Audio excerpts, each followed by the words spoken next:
इस कहानी की आवाज एआई द्वारा तैयार की गई है। इसमें दर्शाई गई सभी घटनाएं पूरी तरह से काल्पनिक हैं। ये कहानी एक साहसी युवा की है जो अपनी किस्मत बदलने के लिए मौत से लड़ने को तैयार है। यहाँ इस कहानी का हिंदी रूपांतरण भारतीय पात्रों के साथ दिया गया है। अमर पाताल घाटी का रहस्य। आसमान में बिजली कड़क रही थी और काले बादलों ने पूरे आकाश को घेर लिया था।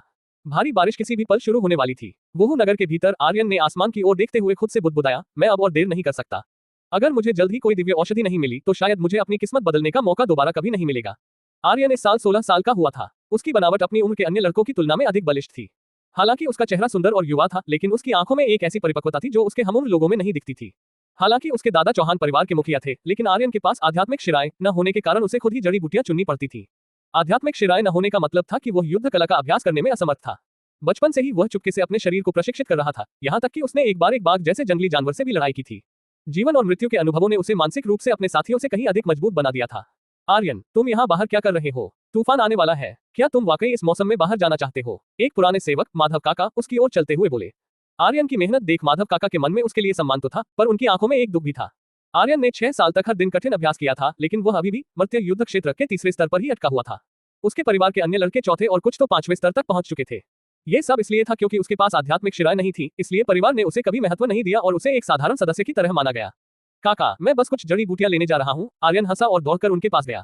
माधव काका ने सिर हिलाया और कहा, आर्यन, बिना शिराओं के तुम्हारी मेहनत बेकार है, तुम अगले स्तर पर नहीं पहुंच पाओगे। आर्यन ने ये बातें जीवन भर सुनी थी, लेकिन उसने हार न मानने की ठान रखी थी। तभी एक मध्यम आयु वर्ग के व्यक्ति उनके पास आए। वे आर्यन के पिता प्रताप सिंह थे, जो चौहान परिवार के सबसे शक्तिशाली योद्धाओं में से एक थे। बेटा, क्या तुम वाकई इस मौसम में जाओगे? प्रताप सिंह ने पूछा। आर्यन ने मुस्कुराते हुए कहा, पिताजी, तूफान एक अच्छा अवसर है। कोई और जड़ी बूटियां छीनने के लिए वहां नहीं होगा। प्रताप सिंह ने मजबूरी में मुस्कुराते हुए एक छोटा डिब्बा आर्यन की ओर फेंका। आर्यन ने उसे लपक लिया, वह जानता था कि इसमें एक कीमती औषधि है। आर्यन ने मजाक करते हुए कहा, धन्यवाद पिताजी, अब मुझे माधव काका की मुर्गियां चुराने की जरूरत नहीं पड़ेगी। अमर पाताल की गहराई में। अमर पाताल घाटी एक ऐसी जगह जहां से कोई वापस नहीं आता। भारी बारिश के बीच आर्यन नंगे बदन उस गहरी खाई की चट्टानों से नीचे उतर रहा था। यह बेहद खतरनाक था क्योंकि यह जगह मृत्यु की ऊर्जा से भरी हुई थी। आर्यन मूर्ख नहीं था, उसे पता था कि जहां मृत्यु का वास होता है वहीं जीवन की सबसे शक्तिशाली वस्तु भी मिल सकती है। वह नर्क संजीवनी की तलाश में था, एक ऐसी घास जो मरे हुए शरीर में भी जान फूंक सकती है। 2 घंटे की मशक्कत के बाद आर्यन ने नीचे कुछ चमकता हुआ देखा। नर्क संजीवनी। आर्यन खुशी से चिल्ला उठा। उसने देखा कि चट्टान पर एक सफेद रंग की दिव्य घास उगी हुई थी। उसने सावधानी से उसे तोड़ा और अपने थैले में रख लिया। उसने मन ही मन सोचा, अब इस सोए हुए शेर की किस्मत जागेगी। इसे बेचकर मैं ऐसी औषधियां खरीदूंगा कि मेरा स्तर रातों रात बढ़ जाएगा। तभी अचानक पूरी घाटी कांपने लगी। भूकंप के तेज झटकों ने आर्यन के होश उड़ा दिए। ऊपर से बड़े बड़े पत्थर गिरने लगे। हे भगवान, अभी तो मुझे सफलता मिली थी और अब तू मुझे मारना चाहता है। आर्यन चिल्लाया। तभी जिस चट्टान को उसने पकड़ रखा था वह टूट गई। आहे, आर्यन अंधेरी खाई में गिर गया। पाताल में स्वर्ग का दर्शन। न जाने कितने समय बाद आर्यन ने आंखें खोली। वह हैरान था कि वह जिंदा था। वह एक ऐसे तालाब में तैर रहा था जो सफेद रोशनी से चमक रहा था। जैसे ही आर्यन किनारे पर आया, उसकी आंखें फटी की फटी रह गई। कुछ दूरी पर 2 अत्यंत सुंदर युवतियां जमीन पर बैठी थीं। वे दोनों पूर्णतः विवस्त्र बिना कपड़ों के थीं। उनका सौंदर्य ऐसा था जैसे उन्हें साक्षात किसी शिल्पकार ने तराशा हो। आर्यन का चेहरा शर्म और हैरानी से लाल हो गया। उसने देखा कि वहां की चट्टानें टूटी हुई थीं और रेशमी कपड़ों के टुकड़े बिखरे पड़े थे। उसे समझ आया कि इन दोनों शक्तिशाली युवतियों के बीच भीषण युद्ध हुआ होगा, जिसकी वजह से पहाड़ हिले थे और वह नीचे गिर गया था। आर्यन को गुस्सा भी आया कि उनकी वजह से उसकी जान खतरे में पड़ी, लेकिन वह उनकी सुंदरता और शक्ति को देख मंत्रमुग्ध भी था। उन दोनों युवतियों ने जब आर्यन को अपनी ओर टकटकी लगाकर देखते पाया, तो उनकी आंखों में लज्जा और क्रोध की ज्वाला भड़क उठी। आर्यन के लिए वह पाताल अब किसी स्वर्ग से कम नहीं था, जहां एक और अद्भुत ऊर्जा का तालाब था और दूसरी ओर 2 रहस्यमयी सुंदरियां। दोनों सुंदरियां अपनी जगह से हिल तक नहीं पा रही थीं, फिर भी उनसे निकलने वाली जानलेवा ऊर्जा इतनी भयानक थी कि आर्यन को अपने शरीर में कंपन महसूस होने लगा। उनकी आंखों में गुस्सा था, लेकिन किसी कारणवश वे अपनी गर्दन तक घुमा पाने में असमर्थ थी। दीदी, क्या आप लोगों को ठंड नहीं लग रही? आर्यन ने झिझकते हुए पूछा। आप लोगों ने कपड़े क्यों नहीं पहने हैं? मुझे तो यहाँ खड़े खड़े ही कपकपी छूट रही है। उसे समझ नहीं आ रहा था कि इस स्थिति में क्या कहे, तो उसने बस जो मन में आया बोल दिया। तभी उस बर्फ जैसी ठंडी और शालीन दिखने वाली युवती ने बेरुखी से कहा, अगर तुमने एक कदम भी आगे बढ़ाया तो मैं तुम्हारी हड्डियों को गला दूंगी। तुम मौत की भीख मांगोगे। उसकी आवाज सुरीली तो थी, लेकिन उसमें भावनाओं का नामो निशान नहीं था। उसकी उपस्थिति ही ऐसी थी कि सामने वाला जम जाए। दूसरी लड़की, जो किसी अप्सरा जैसी कामुक और सुंदर थी, धीमी आवाज में बोली, बच्चे, अगर तुम और करीब आए तो मैं तुम्हें इस दुनिया में पैदा होने पर पछताने के लिए मजबूर कर दूंगी। उसकी आवाज जादुई थी, जैसे सीधे आत्मा को मोह रही हो। आर्यन के सामने 2 परम सुंदरियां थीं और वह कोई साधु संत नहीं था, लेकिन वह धोखेबाज भी नहीं था। वह समझ गया था कि वे दोनों लाचार हैं, पर उसने उनका फायदा उठाने की कोशिश नहीं की। उसने खुद को शांत किया और विनम्रता से बोला, देवियों, मेरा इरादा गलत नहीं है। मैं ऊपर चट्टान पर जड़ी बूटियां लेने आया था, लेकिन पहाड़ हिलने की वजह से नीचे गिर गया। मेरी खुशकिस्मती है कि मैं जिंदा हूँ। बात करते करते आर्यन ने अपने थैले से 2 लंबी चादरें निकाली और उनकी ओर बढ़ने लगा। वह नहीं चाहता था कि वे और शर्मिंदा हो। जब वह पास पहुंचा तो उस ठंडी सुंदरी ने अपनी आंखें बंद कर ली। वह अंदर ही अंदर गुस्से से जल रही थी, लेकिन कुछ कर नहीं पा रही थी। आर्यन के हाथ कांप रहे थे, लेकिन उसने हिम्मत जुटाकर पहले उसे ढका। फिर वह उस कामुक सुंदरी के पास पहुंचा। उसने आर्यन को देख एक हल्की मुस्कान दी, जिससे आर्यन का चेहरा लाल हो गया। उसने उसे भी चादर से ढक दिया। इस व्यवहार ने दोनों युवतियों के मन में आर्यन के प्रति सम्मान पैदा किया।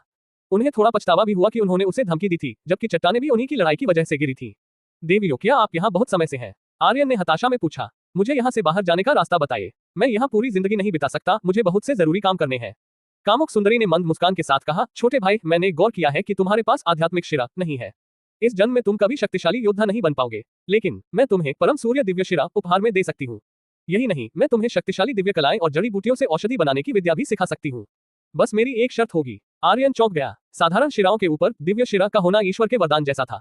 तभी उस ठंडी लड़की ने कहा, लड़के, मैं तुम्हें परम चंद्र दिव्य शिरा दूंगी और असुर कला सिखाऊंगी। हम में से कोई भी झूठ नहीं बोल रहा। आर्यन को यकीन नहीं हो रहा था। क्या गिरने की वजह से आप लोगों के सिर में चोट लगी है?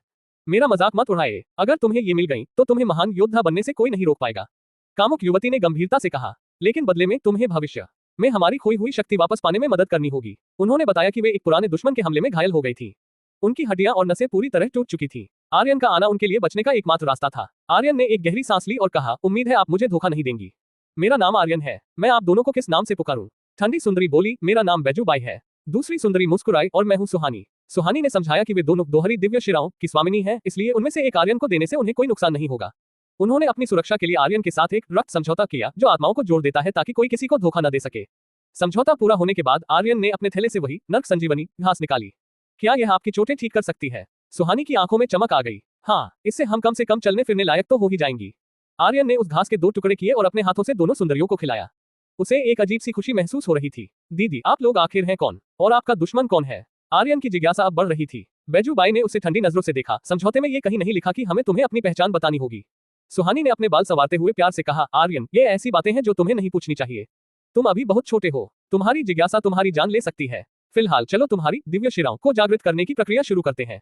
दिव्य शिराओं के हस्तांतरण की तैयारी के लिए आर्यन जमीन पर पालथी मारकर बैठ गया और अपनी आत्मिक शक्ति को केंद्रित किया। बैजू बाई और सुहानी दोनों ने अपने कोमल हाथ आर्यन के पेट पर रखे। उनके हाथों से एक काला और एक सफेद धुआं निकलने लगा। काला धुआं बैजू बाई की परम चंद्र दिव्य शिरा थी और सफेद धुआं सुहानी की परम सूर्य दिव्य शिरा।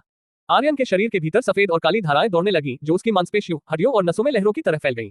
धीरे धीरे उसका शरीर मजबूत होने लगा और अंत में वह काली और सफेद ऊर्जा उसके नाभि चक्र में जमा हो गई, जिससे एक ताई ची जैसा संतुलन बन गया।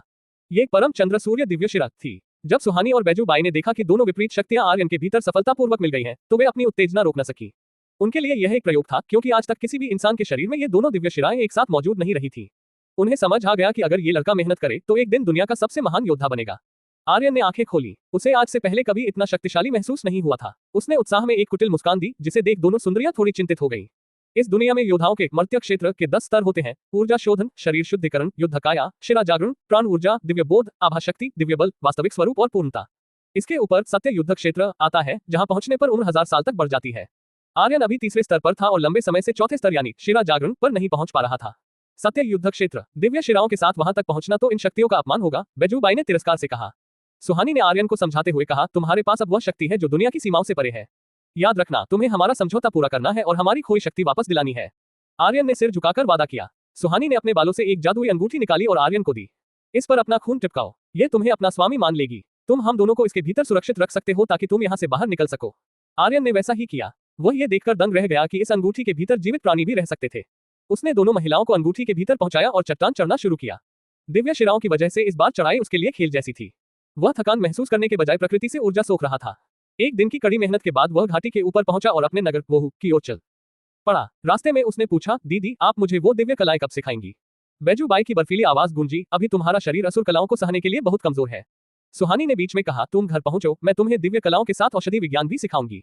चौहान परिवार का महल हजारों एकड़ में फैला हुआ था। आर्यन सीधा अपने पिता के पास पुस्तकालय में पहुंचा। पिताजी, मैं वापस आ गया, आर्यन ने उत्साह से कहा। प्रताप सिंह हंसे और बोले, ओह, तो मेरा शरारती बेटा आ गया।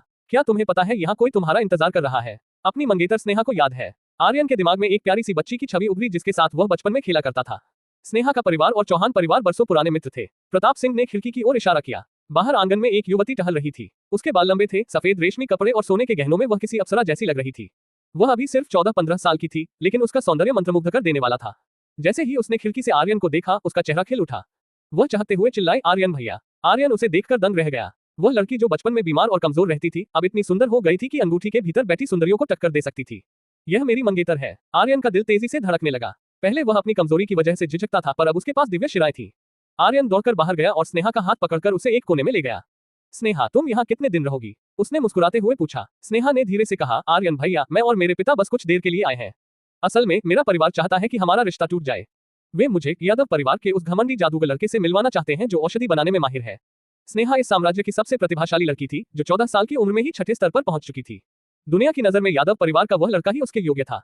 आर्यन शांत रहा, उसे अब खुद पर पूरा भरोसा था। उसने स्नेहा के गाल सहलाते हुए कहा, स्नेहा, तुम उस यादव लड़के से जाकर कह देना कि तुम्हारा मंगेतर पहले से तय है, और अगर उसे आपत्ति हो तो आकर मुझे चुनौती दे। आर्यन का आत्मविश्वास देख स्नेहा खुश हो गई। उसने अचानक आर्यन के होठों पर एक छोटा सा चुंबन लिया और शर्माते हुए भाग गई। आर्यन अपने होठों को छूते हुए मुस्कुराया। वह छोटी लड़की सच में बहुत बड़ी और समझदार हो गई है।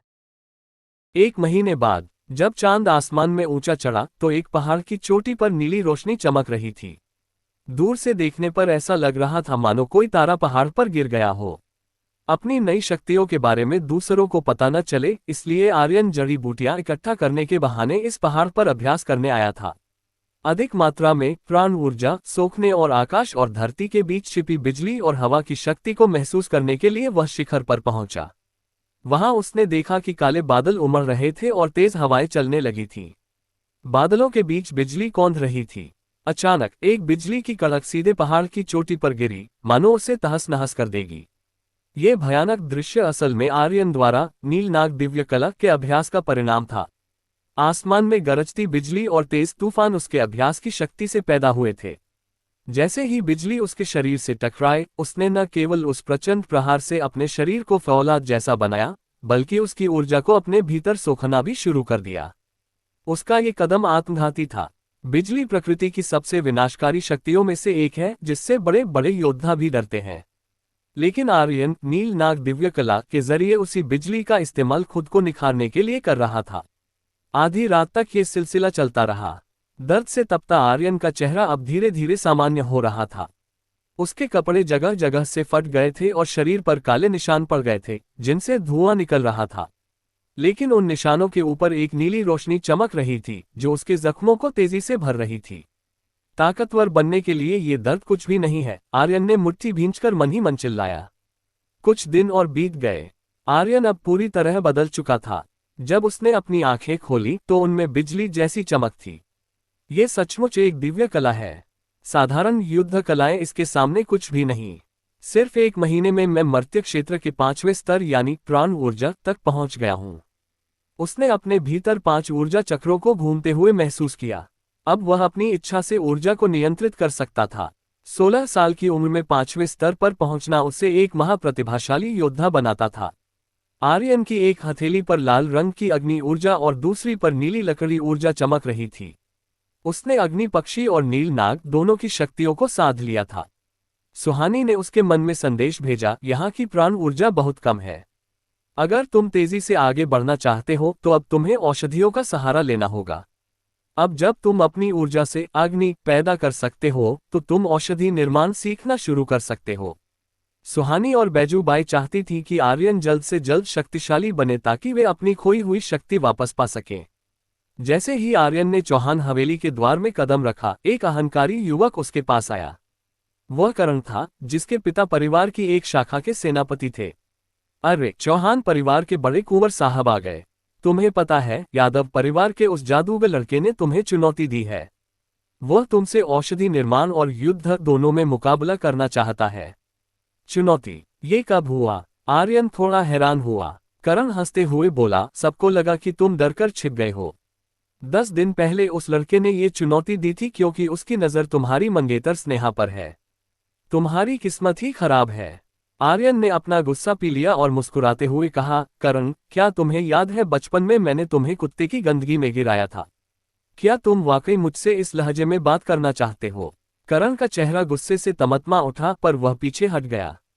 देखते हैं तुम यादवों के उस जीनियस से कैसे जीतते हो। मैं वह दिन देखने के लिए बेताब हूं जब तुम अपनी सुंदर मंगेतर को हार जाओगे। करण के जाने के बाद आर्यन अपने पिता प्रताप सिंह के पास पहुंचा। उसे पता चला कि उसके दादाजी ने कुल प्रमुख का पद छोड़ दिया है और अब नए प्रमुख के लिए परिवार में मुकाबला होने वाला है। ये पद बहुत शक्तिशाली था, इसलिए हर कोई इसके लिए जान की बाजी लगाने को तैयार था। प्रताप सिंह पुस्तकालय में बैठे थे। आर्यन ने पूछा, पिताजी, क्या ये सच है कि दादाजी संन्यास ले रहे हैं? प्रताप सिंह ने गंभीरता से सिर हिलाया। आर्यन ने उनकी परेशानी भांप ली और पूछा, क्या यह आपके लिए मुश्किल होगा? हाँ बेटा, बहुत से लोग इस पद के पीछे पड़े हैं। और सुनो, यादव परिवार के उस लड़के की चुनौती को तुम ठुकरा देना। वह खतरनाक हो सकता है। ठुकरा दूं? कभी नहीं। आर्यन की आंखों में युद्ध की चमक थी। उसने अपने भीतर की प्रचंड ऊर्जा को थोड़ा सा जाहिर किया, जिसे देख प्रताप सिंह दंग रह गए। उन्हें एहसास हुआ कि उनका बेटा अब अपाहिज नहीं रहा। प्रताप सिंह हंसे और बोले, तुम्हारा पिता तुम्हारे साथ है। उस यादव लड़के को बता दो कि दुनिया कितनी बड़ी है।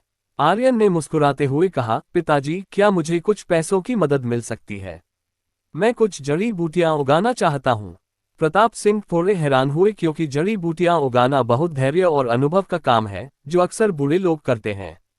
लेकिन आर्यन के आत्मविश्वास को देख उन्होंने उसे 3000 स्वर्ण मुद्राएं दे दी। अगर तुमने मुझसे झूठ बोला होगा तो मैं तुम्हारी ऐसी धुनाई करूंगा कि 1 महीने तक बैठ नहीं पाओगे, प्रताप सिंह ने मजाक में चेतावनी दी। चिंता न करें पिताजी, मैं जल्द ही इस परिवार का सबसे युवा औषधि निर्माता बनूंगा। आर्यन पैसे लेकर तेजी से बाहर निकल गया। उसे पता था कि अब उसकी असली परीक्षा शुरू होने वाली है। आर्यन की हथेली से निकलती उस प्रचंड ज्वाला ने स्पिरिट डैन हॉल के भीतर के तापमान को अचानक बढ़ा दिया। हॉल में मौजूद लोग जो अब तक आर्यन का मजाक उड़ा रहे थे, उनकी आंखें फटी की फटी रह गई। यह कोई साधारण आग नहीं थी, ये एक प्राण ऊर्जा अग्नि थी, जो केवल एक उच्च स्तर का योद्धा ही पैदा कर सकता था। करण का चेहरा, जो अब तक अहंकार से चमक रहा था, अब डर और पसीने से भीग चुका था। उस ज्वाला की तपिश इतनी तीव्र थी कि उसे लगा जैसे वह किसी जलती हुई भट्टी के सामने खड़ा हो। वह एक कदम पीछे हटा, उसके हाथ कांपने लगे। ये कैसे संभव है? तुम्हारे पास तो आध्यात्मिक शिरा भी नहीं है, करण हकलाते हुए बोला। आर्यन ने एक ठंडी मुस्कान के साथ अपनी हथेली आगे बढ़ाई। मैंने कहा था ना करण, अपनी जुबान संभाल कर बात किया करो। जिसे तुम कचरा कह रहे थे, वह अब तुम्हारी सोच से कहीं आगे निकल चुका है। हॉल के कोने में खड़े एक बुजुर्ग, जो शायद इस डैन हॉल के कोई मुख्य औषधि निर्माता थे, अपनी आंखों पर विश्वास नहीं कर पा रहे थे। उन्होंने धीमी आवाज में कहा, अद्भुत, इतनी शुद्ध और नियंत्रित अग्नि। ये लड़का निश्चित रूप से कोई साधारण प्रतिभा नहीं है। इस उम्र में प्राण ऊर्जा अग्नि को सिद्ध करना किसी चमत्कार से कम नहीं। नगर प्रमुख की बेटी भी स्तब्ध खड़ी थी। उसने कभी सपने में भी नहीं सोचा था कि जिस आर्यन का पूरा शहर मजाक उड़ाता है, उसके पास ऐसी शक्ति होगी। उसकी घृणा अब डर और कौतूहल में बदल चुकी थी। आर्यन ने अपनी मुट्ठी बंद की और ज्वाला शांत हो गई। हॉल में फिर से शीतलता छा गई, लेकिन सन्नाटा अभी भी बरकरार था। उसने काउंटर पर मौजूद उस सुंदर लड़की की ओर देखा, जो पसीने से तरबतर होने के कारण अपनी भीगी हुई पोशाक में असहज महसूस कर रही थी। धन्यवाद, आर्यन ने शांति से कहा और अपने जड़ी बूटियों के पौधों को उठाकर बाहर की ओर चल दिया। करण ने उसे रोकने की हिम्मत नहीं की। वह बस उसे जाते हुए देखता रहा। उसके मन में अपमान और ईर्ष्या की आग सुलग रही थी। द्रव्य साधना और विकास। घर लौटते ही आर्यन अपने निजी बगीचे में गया और उन पौधों को रोपा। उसने नीलनाग दिव्य कला का आह्वान किया। उसके हाथों से एक हरी रोशनी निकली और हवा में पानी की बूंदों की तरह बरसने लगी। ये नागलार साधना थी। जैसे ही वह रहस्यमयी द्रव्य पौधों की जड़ों में पहुंचा, एक चमत्कार हुआ। जो पौधे अभी कुछ इंच के थे, वे तेजी से बढ़ने लगे। कुछ ही घंटों में उन्होंने हफ्तों की बढ़त हासिल कर ली। अंगूठी के भीतर से सुहानी की आवाज आए, बहुत अच्छे आर्यन, तुम्हारी लकड़ी ऊर्जा बहुत शुद्ध है। इस रफ्तार से तो तुम कल तक अपनी पहली काया शोधन औषधि बनाने के लिए तैयार हो जाओगे। बैजू बाई ने भी अपनी बर्फीली आवाज में जोड़ा, लेकिन याद रहे, औषधि बनाना केवल आग और घास का खेल नहीं है।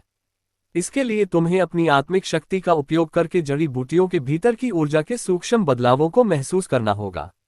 आर्यन ने गहरी सांस ली। उसे पता था कि यादव खानदान के उस घमंडी जादूगर से मुकाबला करने के लिए उसे अपनी औषधि निर्माण की कला को शिखर पर ले जाना होगा। रुक जाओ, ये तुम क्या कर रहे हो? मेरे स्पिरिट डैन हॉल को जलाकर राख करने का इरादा है क्या? एक बूढ़ा व्यक्ति अचानक चिल्लाया, मानो वह कहीं शून्य से प्रकट हुआ हो। आर्यन के हाथों की ज्वाला शांत हो गई। हॉल में मौजूद लोग धीरे धीरे अपने सदमे से बाहर आए। वे अभी भी उस आग के भीतर छिपे प्रचंड वेग को महसूस कर सकते थे। करण, मुझे मत बताना कि तुम एक कचरे की आग से डर गए। फिर तो तुम कचरे से भी गए गुजरे हुए, है ना? आर्यन ने खुलेआम उसका उपहास उड़ाया। करण का चेहरा बदसूरत हो गया। कोई भी समझदार व्यक्ति उस आग का सामना करने की हिम्मत नहीं करता। नगर प्रमुख की बेटी का मुंह भी खुला का खुला रह गया था। वह आर्यन को हैरानी से देख रही थी। उसे अब पछतावा हो रहा था कि उसने आर्यन को सड़क पर पड़े कचरे जैसा समझा था। तभी आर्यन के पीछे से सफेद पोशाक पहने एक अधेड़ उम्र का आदमी बाहर आया और बोला, हॉल मास्टर। ये लड़का, वह बूढ़ा आदमी सिर्फ आर्यन को घूरता रहा। उसके चेहरे पर अविश्वास, झटका और खुशी के भाव एक साथ तैर रहे थे। ये बूढ़ा कोई और नहीं, स्पिरिट डैन हॉल का मालिक था। वह एक बहुत प्रसिद्ध औषधि निर्माता था और आर्यन के दादाजी के साथ उसकी पुरानी प्रतिद्वंद्विता थी। नन्हे भाई, क्या तुम मेरे शिष्य बनना चाहोगे? बूढ़े ने पूछा। ये सुनते ही पूरे हॉल में सन्नाटा छा गया। हॉल मास्टर किसी को अपना शिष्य बनाने के लिए खुद कह रहे थे। आर्यन ने अपना सिर खुजलाया और बेपरवाह अंदाज में बोला, यकीन मानिए मैं बनना तो चाहता था, लेकिन आप और मेरे दादाजी दुश्मन हैं, इसलिए मैं आपको अपना गुरु नहीं बना सकता। इतना कहकर आर्यन बिना किसी पछतावे के वहां से मुड़ गया। किसी को यकीन नहीं हुआ कि उसने इतना बड़ा मौका ठुकरा दिया है। सबने सोचा कि वह मूर्ख है, लेकिन आर्यन के लिए उसके दादाजी का सम्मान सबसे ऊपर था। जब आर्यन घर लौटा तो उसने अपने पिता प्रताप सिंह को सब बताया। शाबाश बेटा, वह बूढ़ा हमारे परिवार से बहुत ज्यादा पैसे वसूलता है। अब जब तुम्हारे पास अपनी प्राण ऊर्जा की अग्नि है तो तुम्हें एक महान औषधि निर्माता बनने से कोई नहीं रोक सकता। अब से मेरा पूरा समर्थन तुम्हारे साथ है। आर्यन अपने बगीचे में गया और उन पौधों को रोपा। रात में उसने नील नाग दिव्य कला के साथ नाग लार साधना का अभ्यास किया। सुबह जब वह सोकर उठा तो उसकी जीभ पर एक नीली ओस की बूंद थी। यही नाग लार थी। उसने उस बूंद को पानी की बाल्टी में मिलाया और पौधों को सींचा। नील नाग की शक्ति का करिश्मा ये था कि जिन जड़ी बूटियों को बड़ा होने में 3 साल लगते थे, वे केवल 1 महीने में पूरी तरह तैयार हो गईं। प्रताप सिंह जब बगीचे में आए तो दंग रह गए। बेटा, अपनी इस शक्ति के बारे में किसी को मत बताना। जब तक हम इसे गुप्त रखेंगे तुम सुरक्षित रहोगे। प्रताप सिंह ने आर्यन को एक औषधि बनाने वाली भट्टी लाकर दी। ये सबसे अच्छी भट्टी है जो मैं अभी खरीद सकता था। अपनी पहली औषधि बनाकर मुझे जरूर चखवाना। अब आर्यन के पास सब कुछ था। उसने अंगूठी के भीतर सुहानी से औषधि निर्माण के गुर सीखना शुरू किया। सुहानी की मधुर आवाज गूंजी, आर्यन, औषधि बनाना आसान नहीं है। आग पर नियंत्रण, प्राण ऊर्जा का निरंतर प्रवाह और जड़ी बूटियों को ठोस रूप देना बहुत कठिन काम है। इसमें कम से कम 1-1.5 साल का समय लगता है। क्या? लेकिन मेरे पास उस यादव जादूगर से मुकाबले के लिए सिर्फ 1 महीना है। आर्यन चौंक गया। बैजूबाई ने ठंडी आवाज में कहा, तुम मूर्ख हो क्या? तुम्हें उससे औषधि बनाने में मुकाबला करने की क्या जरूरत है? अपनी ताकत से उसे वहीं ढेर कर दो। आर्यन मुस्कुराया। वह जानता था कि युद्ध से बात बिगड़ सकती है। उसने जड़ी बूटियों को भट्टी में डाला और अपनी दोनों हथेलियां भट्टी के मुंह पर रख दी। उसने अपनी प्राण ऊर्जा की अग्नि को भीतर भेजा और अपनी आत्मिक शक्ति से भट्टी के अंदर चल रही हलचल को महसूस करने लगा। औषधि निर्माण का पहला प्रयास विफल रहा। भट्टी में आग उंडेलने के बाद जड़ी बूटियां सूख तो गईं, लेकिन उनके भीतर कुछ अशुद्ध ऊर्जा शेष रह गई, जिससे मिश्रण जल गया। लेकिन आर्यन निराश नहीं हुआ। उसने सीख लिया था कि उसकी अग्नि कितनी प्रचंड है और उसे नियंत्रण पर और काम करना होगा। उसने जड़ी बूटियों का अगला सेट उठाया। इस बार उसने अपना पूरा ध्यान अग्नि की सूक्ष्मता पर लगाया। उसने सावधानी से भट्टी के भीतर तापमान को संतुलित किया, लेकिन दूसरी और तीसरी बार भी उसे विफलता ही हाथ लगी। चौथे प्रयास तक पहुंचते पहुंचते आर्यन का अनुभव बढ़ चुका था। इस बार वह जड़ी बूटियों से प्राण तत्व को पूरी तरह बाहर निकालने में सफल रहा। अब अगला चरण शुरू हुआ। अपनी आत्मिक शक्ति को भट्टी के भीतर झोंकते हुए उसने देखा कि जड़ी बूटियों से अलग अलग रंगों की ऊर्जा निकल रही है। उसने उन ऊर्जाओं को एक इंद्रधनुषी भावर की तरह घुमाना शुरू किया। धीरे धीरे जड़ी बूटियां भूरे रंग की राख में बदल गईं। अब सबसे कठिन हिस्सा था उस ऊर्जा को औषधि चूर्ण के साथ मिलाना। आर्यन 5वें स्तर पर था, लेकिन वह अपनी सीमाओं को चुनौती दे रहा था। उसने उस ऊर्जा के भावर को 5 छोटे हिस्सों में बांट दिया। वह एक साथ 5 औषधियां बनाने की कोशिश कर रहा था। उसके माथे से पसीना बहने लगा और भौहें तन गईं। आग को नियंत्रित करना, ऊर्जा को थामे रखना और उसे ठोस रूप देना, इसमें उसकी मानसिक शक्ति पूरी तरह निचोड़ रही थी। ये सफल होना ही चाहिए, आर्यन ने मन में संकल्प किया। जब ऊर्जा और चूर्ण पूरी तरह मिल गए तो उसने सही मात्रा में जल की बूंदें गिराईं। धीरे धीरे 5 सफेद गोलियां आकार लेने लगीं। आर्यन पूरी तरह थक चुका था, उसकी प्राण ऊर्जा लगभग समाप्त हो चुकी थी, लेकिन अंततः सफलता मिली। जैसे ही उसने भट्टी का ढक्कन खोला, धुएं के बीच 5 बर्फ जैसी सफेद काया शोधन औषधियां चमक रही थीं। उनकी गुणवत्ता बाजार में मिलने वाली औषधियों से कहीं बेहतर थी। अगर शहर के पुराने औषधि निर्माता ये देख लेते कि किसी ने अपने पहले ही दिन 5 औषधियां एक साथ बना ली हैं, तो वे शर्म से मर जाते। आमतौर पर प्रतिभाशाली से प्रतिभाशाली छात्र को भी पहली औषधि बनाने में 1.5 साल लग जाता है, और वह भी एक बार में केवल एक ही बना पाता है। अंगूठी के भीतर सुहानी और बैजू बाई भी आर्यन की इस अद्भुत प्रतिभा को देखकर दंग रह गईं। हाँ, सुहानी दीदी, आपने कहा था कि मुझे 1.5 साल लगेगा, पर मैंने एक ही दिन में कर दिखाया। अब तो मुझे इनाम मिलना चाहिए, आर्यन ने गर्व से हंसते हुए कहा। सुहानी ने शरारती आवाज में पूछा, तो आर्यन बाबू, हम बहनें आपको क्या इनाम दें? आर्यन ने अपनी छाती पर हाथ रखा और मुस्कुराते हुए कहा, क्यों न एक छोटा सा चुंबन हो जाए। सपनों की दुनिया से बाहर आओ, बच्चे। बैजू बाई ने ठंडी आवाज में टोक दिया और अंगूठी की गहराई में चली गई। लेकिन सुहानी हंसते हुए आर्यन के पास आए और उसके गाल पर अपने कोमल होठों से एक छोटा सा चुंबन दे दिया। मेरे प्यारे भाई, ये तुम्हारी मेहनत का फल है, पर ज्यादा घमंड मत करना। आर्यन तो बस मजाक कर रहा था, उसे उम्मीद नहीं थी कि सुहानी सच में ऐसा करेगी। वह सुन्न खड़ा रह गया और सुहानी खिलखिलाकर हंसते हुए वापस अंगूठी में चली गई।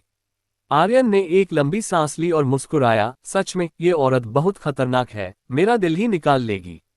एक काया शोधन औषधि 700 स्वर्ण मुद्राओं में बिकती है। आर्यन ने 5 बनाई थी, यानी 3500 का सीधा मुनाफा। उसने एक औषधि खुद चखी। उसकी थकान तुरंत मिट गई और प्राण ऊर्जा वापस लौट आए। बाकी 4 औषधियां लेकर वह रात के समय अपने पिता के पुस्तकालय में पहुंचा। प्रताप सिंह वहां युद्ध कलाओं के बारे में सोच रहे थे। आर्यन, इतनी रात को यहाँ क्या कर रहे हो? उन्होंने आर्यन के शरीर से आती जड़ी बूटियों की खुशबू को तुरंत पहचान लिया। पिताजी, मैं चाहता हूं कि आप मेरी बनाई पहली औषधि चखें। क्या? प्रताप सिंह अपनी जगह से उछल पड़े।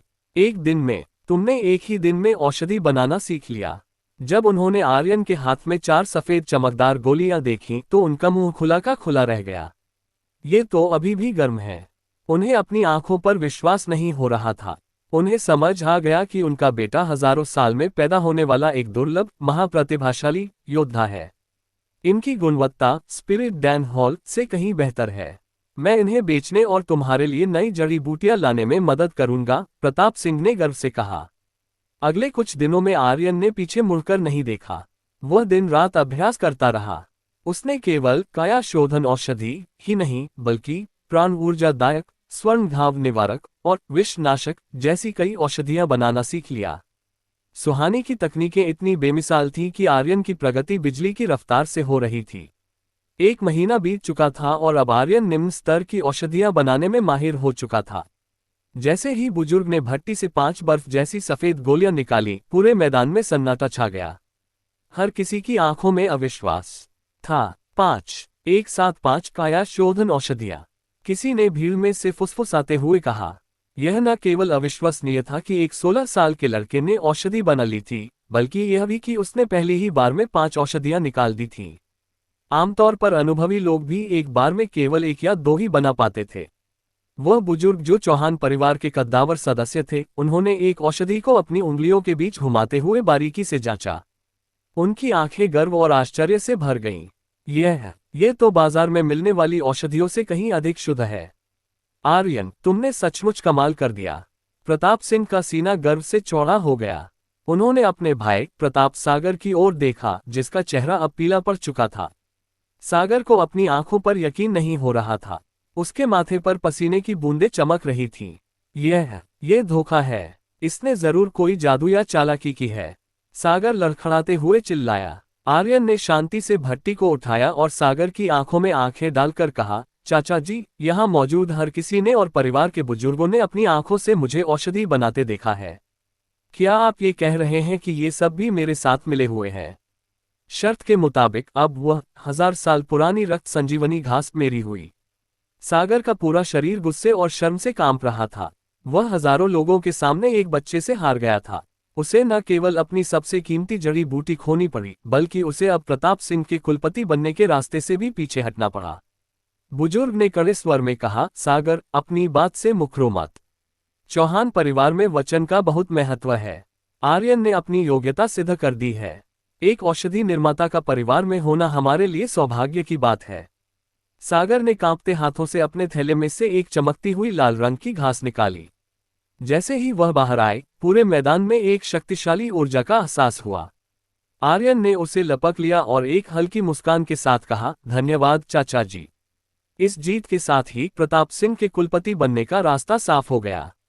अब कोई भी उनके खिलाफ बोलने की हिम्मत नहीं कर रहा था, क्योंकि उनके पास एक ऐसा बेटा था जो भविष्य में परिवार को औषधियों का भंडार बना सकता था। अगला लक्ष्य, यादव परिवार की चुनौती। उस शाम जब आर्यन अपने कमरे में आराम कर रहा था, सुहानी की आवाज गूंजी, आर्यन, तुमने बहुत अच्छा किया। लेकिन वह रक्त संजीवनी घास अभी मत खाना। हम उसका उपयोग किसी बहुत शक्तिशाली औषधि को बनाने में करेंगे। आर्यन ने सिर हिलाया। वह जानता था कि असली परीक्षा अभी बाकी है। यादव परिवार का वह घमंडी लड़का जो स्नेहा का हाथ मांग रहा है, वह हार को इतनी आसानी से स्वीकार नहीं करेगा। दीदी, अब मुझे क्या करना चाहिए? आर्यन ने पूछा। बैजू बाई ने गंभीरता से कहा, अब समय आ गया है कि तुम असुर कला का अभ्यास शुरू करो। तुम्हारी शारीरिक शक्ति अब उस बोझ को उठाने के लायक हो गई है। यादवों के साथ होने वाले मुकाबले में केवल औषधि बनाना काफी नहीं होगा, तुम्हें अपनी ताकत से उन्हें कुचलना भी होगा। आर्यन की आंखों में एक नई चमक आ गई। वह जानता था कि अब वह केवल एक औषधि निर्माता नहीं, बल्कि एक अजेय योद्धा बनने की राह पर है। क्या मैं गलत था? वह केवल 16 वर्ष का है और पहले से ही काया शोधन औषधि बनाने में सक्षम है। वह अत्यंत प्रतिभाशाली है। एक व्यक्ति झटके के साथ चिल्लाया। ऐसा लगता है कि इस औषधि की गुणवत्ता वैसी ही है जैसा हम आमतौर पर उपयोग करते हैं, उससे कहीं बेहतर है। मैंने नहीं सोचा था कि आर्यन इतना रहस्यमयी होगा। वह अपनी ताकत छिपाकर सही समय का इंतजार कर रहा था। केवल उसकी औषधि निर्माण तकनीक ही उसे उन प्रतिभाओं से कहीं अधिक मूल्यवान बनाती है जिनके पास उच्च श्रेणी की आध्यात्मिक शिराएं हैं, एक अन्य व्यक्ति ने उत्साह से कहा। चौहान परिवार के सभी मुख्य सदस्य जो इस मैदान में जमा थे, अब ईर्ष्या और विस्मय से भर गए। प्रताप सागर एक साथ स्तब्ध, दुखी और क्रोधित था। उसका चेहरा पूरी तरह उतर गया था। इसका सबसे बड़ा कारण ये था कि उसने अभी अभी 1000 साल पुरानी रक्त संजीवनी घास खो दी थी। अगर इसे नीलामी घर ले जाया जाता तो ये बेहद ऊंची कीमत पर बिकती। चौहान परिवार के बुजुर्ग के हाथ कांप रहे थे। उनकी दोनों आंखें खुली की खुली रह गईं जब वे अपनी हथेली में बर्फ जैसी सफेद गोलियों को देख रहे थे। मेरे चौहान परिवार को आखिरकार एक औषधि निर्माता मिल ही गया। ये साधारण शब्द हर सदस्य के खून में उबाल लाने के लिए काफी थे। अब तक परिवार को दूसरों से औषधियां खरीदने के लिए अपने संसाधनों का बड़ा हिस्सा खर्च करना पड़ता था, जिसके कारण दूसरे मार्शल आर्ट्स परिवार उनका मजाक उड़ाते थे। सागर, तुम अपनी मर्जी से मेरे बेटे के साथ शर्त हारे हो, अब अपनी हार स्वीकार करो। प्रताप सिंह ने हंसते हुए कहा। सागर ने न चाहते हुए भी वह रक्त संजीवनी घास निकाली और आर्यन को सौंप दी। अब पूरे परिवार में किसी की हिम्मत नहीं थी कि वह आर्यन को नीची नजर से देखे। शाखा परिवारों की कई लड़कियां तो उसे अपनी ओर आकर्षित करने के लिए तिरछी निगाहों से देखने लगीं। कुलपति पद का अंतिम युद्ध। भले ही तुम्हारा बेटा एक औषधि निर्माता है, फिर भी तुम्हें कुलपति पद के लिए लड़ना होगा। सागर ने पलटवार किया। अन्य दो दावेदारों ने ये देखते हुए अपना नाम वापस ले लिया कि आर्यन का भविष्य असीमित है और उससे दुश्मनी मोल लेना समझदारी नहीं होगी। अब मैदान में केवल सागर और प्रताप सिंह बचे थे। सागर ने कहा, प्रताप, अब तुम्हें हम दो भाइयों से लड़ना होगा। अगर तुम जीत गए तो कुलपति का पद तुम्हारा होगा। मैदान खाली कर दिया गया। मर्त्य मार्शल क्षेत्र के 8वें स्तर के दो योद्धाओं के बीच की लड़ाई के झटके ही बेहद डरावने थे। प्रताप सिंह और सागर दोनों बिजली की गति से एक दूसरे की ओर झपटे। उनकी हथेलियां आपस में टकरा गईं और वे अपनी प्राण ऊर्जा का मुकाबला करने लगे। अचानक पूरा मैदान हिलने लगा, जमीन फटने लगी और हवा के तेज झोंके धूल उड़ाने लगे। प्रताप सिंह ने एक भयानक दहाड़ मारी और सागर खून की उल्टियां करता हुआ पीछे जा गिरा। प्रताप सिंह जीत तो गए थे, लेकिन उनका चेहरा भी पीला पड़ गया था। सागर ने हंसते हुए कहा, तुम युद्ध तो जीत गए, लेकिन ये जंग हार जाओगे। तुम्हारी इस हालत में 6ठे स्तर का योद्धा भी तुम्हें आसानी से हरा सकता है। तभी सागर का बेटा करण तिरस्कार भरी हंसी के साथ आगे आया। तुम्हारे पास कोई आध्यात्मिक शिरा नहीं है और तुम कुलपति पद के विवाद में पड़ना चाहते हो। सिर्फ कुछ गोलियां बना लेने से तुम खुद को ताकतवर समझने लगे। मैं अकेले ही तुम्हें धूल चटा सकता हूँ। और मैं हाल ही में 5वें स्तर पर पहुंच गया हूँ। करण वही था जिसने स्पिरिट डैन हॉल में आर्यन का अपमान किया था। अपनी उम्र में 5वें स्तर पर होना उसे अहंकारी बनाने के लिए काफी था। आर्यन ने अपनी आंखों में एक तेज चमक के साथ कहा, करण, अगर मैं तुमसे जीत गया तो क्या होगा? उसका स्वर बहुत धीमा और शांत था, किसी गर्म दिमाग वाले व्यक्ति की तरह नहीं। क्या आप चाहते हैं कि मैं इस लड़ाई का वर्णन करूं जहां आर्यन अपनी असुर कला की पहली झलक दिखाएगा? प्रताप सिंह को भी आर्यन की प्राण ऊर्जा में एक अनोखी शक्ति महसूस हुई, एक ऐसी गूंज जो उन्होंने पहले कभी नहीं देखी थी। उन्होंने गहरी सोच के बाद घोषणा की, मेरा बेटा इस युद्ध में मेरा प्रतिनिधित्व करेगा। अगर वह हारता है तो कुलपति का पद तुम्हारे भाई का होगा और वह 1000 साल पुरानी रक्त संजीवनी घास भी तुम्हें लौटा देगा। प्रताप सिंह का यह भरोसा आर्यन के लिए किसी चुनौती से कम नहीं था। उन्होंने आर्यन की ओर देखकर गर्मजोशी से सिर हिलाया। ठीक है, तो फिर मुझे ही इस मामले का निपटारा करने दो। करण भीड़ से निकलकर मैदान के केंद्र में आ गया। उसका चेहरा अहंकार से भरा था और उसकी आंखों में आर्यन के लिए केवल नफरत और तिरस्कार था। इतनी कम उम्र में मर्त्य मार्शल क्षेत्र के 5वें स्तर पर पहुंचने के कारण करण को अपनी ताकत पर बहुत गुमान था। उसने आर्यन की औषधि निर्माण की उपलब्धि को नजरअंदाज कर दिया। कई बुजुर्गों ने करण के इस घमंडी बर्ताव को देखकर दुख में सिर हिलाया, क्योंकि वे जानते थे कि एक औषधि निर्माता पूरे कुल का भविष्य बदल सकता है। गंभीर रूप से घायल सागर ने कुटिल मुस्कान के साथ कहा, युवाओं में बहुत जोश होता है। अगर लड़ाई के दौरान कोई अनहोनी हो गई और हमारा प्रतिभाशाली औषधि निर्माता मारा गया, तो परिवार के बुजुर्ग मेरी जान ले लेंगे। आर्यन ने बिना किसी डर के जवाब दिया, निश्चिंत रहिए, अगर मुझे चोट लगती है या मेरी जान जाती है, तो इसकी जिम्मेदारी केवल मेरी होगी। वह जानता था कि अगर उसके पिता कुलपति नहीं बने तो सागर उसे कुचलने में कोई कसर नहीं छोड़ेगा। सबने सुन लिया, इसने खुद ये कहा है, तो पहले इसे मेरे बेटे से लड़ने दो। अगर यह जीत गया तो ही यह मेरे छोटे भाई से लड़ने के योग्य माना जाएगा। सागर खुश था क्योंकि उसे लगा कि आर्यन इतना शक्तिशाली नहीं हो सकता। करण ने घृणा से कहा, अगर मेरी लापरवाही से तुम्हें गंभीर चोट लग गई तो मुझे दोष मत देना। तुमने अपनी औकात से बढ़कर निवाला चबाने की कोशिश की है। शुरू करो। प्रताप सिंह की दमदार आवाज गूंजी। शब्द निकलते ही करण ने बिजली की गति से आर्यन की ओर छलांग लगाई। उसके हाथ आसमान की ओर उठे थे और अचानक एक सुनहरी आभा उसके हाथों के चारों ओर घूमने लगी, जिसने एक विशाल सुनहरी कुल्हाड़ी का रूप ले लिया। ये तो चौहान परिवार की उच्च श्रेणी की कला स्वर्ण सूर्य प्रहार है। भीड़ में से कोई चिल्लाया। आर्यन स्थिर खड़ा रहा, बस उस आती हुई कुल्हाड़ी को देखता रहा। जब सबको लगा कि वह डर गया है, तभी आर्यन के भीतर से एक भयानक ऊर्जा निकली। उसने अपना मुंह खोला और एक ऐसी दहाड़ मारी जिससे सबकी रूह कांप गई। ये नील नाग की दहाड़ थी। उसके मुंह से नीले रंग की प्राण ऊर्जा का एक तूफान निकला जिसने करण की सुनहरी कुल्हाड़ी को कांच की तरह चकनाचूर कर दिया। ये दहाड़ इतनी शक्तिशाली थी कि इसने करण के दिल और दिमाग को सुन्न कर दिया। उस तूफान में बिजली और हवा का ऐसा संगम था जिसने करण के पूरे शरीर पर घाव कर दिए। आर्यन रुका नहीं। वह एक नाग की तरह हवा में लहराते हुए पलक झपकते ही बदहवास करण के सामने पहुंच गया। उसकी उंगलियां मुड़ी और उसकी पूरी बांह पर नीली रोशनी चमकने लगी, जिसने एक नाग के पंजे का आकार ले लिया। ये नील नाग पंजा था। उसने बिजली की तेजी से करण का सिर दबोच लिया।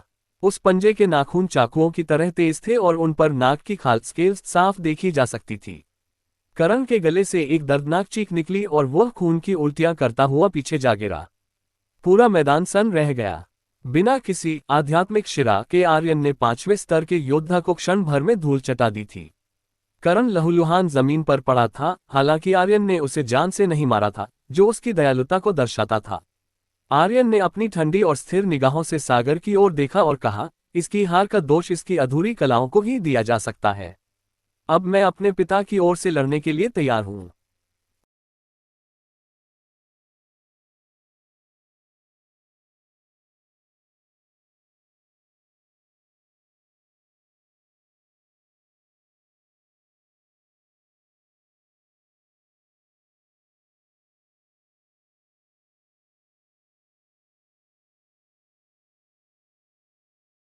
मैदान में सन्नाटा पसरा हुआ था, केवल ठंडी हवाओं के चलने की आवाज आ रही थी। प्रताप रुद्र के हर कदम के साथ जमीन पर बर्फ की परत जमती जा रही थी। उसने तिरस्कार भरी मुस्कान के साथ कहा, आर्यन, तुम्हारी प्रतिभा को मैं सलाम करता हूँ, लेकिन 7वें स्तर के योद्धा के सामने तुम महज एक तिनके के समान हो। आर्यन ने महसूस किया कि उसके पैर जमने लगे हैं। रुद्र की शीत प्राण आभा इतनी प्रबल थी कि साधारण योद्धा का खून जम जाए। लेकिन आर्यन के पास परम चंद्र सूर्य की दिव्य शक्ति थी। उसने तुरंत अपने भीतर की अग्नि पक्षी ऊर्जा को जागृत किया। उसके शरीर से एक हल्की लाल चमक निकली, जिसने उस हाड़ कपा देने वाली ठंड को बेअसर कर दिया। रुद्र ने हंसते हुए अपनी हथेली आगे बढ़ाई। बहुत हुआ, अब इस बर्फ की मार झेलो। उसने अपनी हथेली से एक सफेद बर्फीला गोला छोड़ा जो सीधा आर्यन की छाती की ओर बढ़ा। आर्यन ने फुर्ती दिखाते हुए नीलनाग पंजे का प्रहार किया, लेकिन जैसे ही उसके पंजे रुद्र की आभा से टकराए, वे बर्फ में तब्दील होकर बिखर गए। रुद्र ने उछलकर आर्यन के गाल पर एक जोरदार लात मारी, जिससे आर्यन 10 फीट दूर जा गिरा। आर्यन के चेहरे से खून बहने लगा और उसके हाथ सुन्न हो गए। भीड़ में कानाफूसी होने लगी। बेचारा आर्यन, वह बहुत बहादुर है लेकिन रुद्र बहुत शक्तिशाली है। रुद्र धीरे धीरे आर्यन की ओर बढ़ा। वह आर्यन को जल्दी खत्म नहीं करना चाहता था, वह उसे सबके सामने अपमानित करना चाहता था।